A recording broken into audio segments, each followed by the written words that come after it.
ఈరోజు మా మనవరాలు బిర్యానీ అడిగిందమ్మా. 3 ఏళ్ళ బిడ్డమ్మా.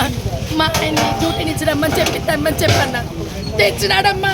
ఆ పాపకి పేసి ఫుడ్ పెట్టాడు. ఆ పాప తినేసింది. లాస్ట్లో నేను ఇప్పుడే ఓపెన్ చేసి చూస్తే వాసన బిడ్డకి ఏం తెలుస్తుందమ్మా. ఈయన ఎక్కడ తెచ్చినావు బట్ట పలానా చోట అన్నాడు. వస్తే మొత్తము నాశనం అయిపోయింది అమ్మా. నాతో పాటు వచ్చినారమ్మా. పాపాలు కదమ్మా, చేసుకోలేక డ్యూటీలు చేసుకుని వచ్చిన వాళ్ళమ్మమ్మ మేము. ఇట్లాంటి ప్రాణాలతో ఇన్స్టాగ్రామ్లో ఎన్ని చూస్తాడమ్మా. నా కొడుకులకు బుద్ధి రాదమ్మా. ఫుడ్ ఇన్స్పెక్షన్ అంటారా నా కొడుకులు ఇవన్నీ చూడరా. ఆంటీ వాళ్ళు వస్తారు, మీరు వాళ్ళని అనద్దండి. వస్తారు, మీరు వాళ్ళని ఏం మాట్లాడద్దండి. అలాంటి వాళ్ళ గురించి మాట్లాడండి. మీరు వాళ్ళ గురించి మాట్లాడద్దండి. వాళ్ళు వస్తారు, వాళ్ళకి ఇంటిమేషన్ ఇచ్చాం. వస్తారు మేము ఇంటిమేషన్ ఇచ్చాం.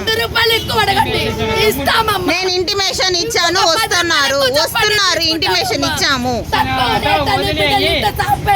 వస్తున్నారు ఇంటిమేషన్ ఇచ్చాము. మీరు ఇంకా గమ్మునున్నారు.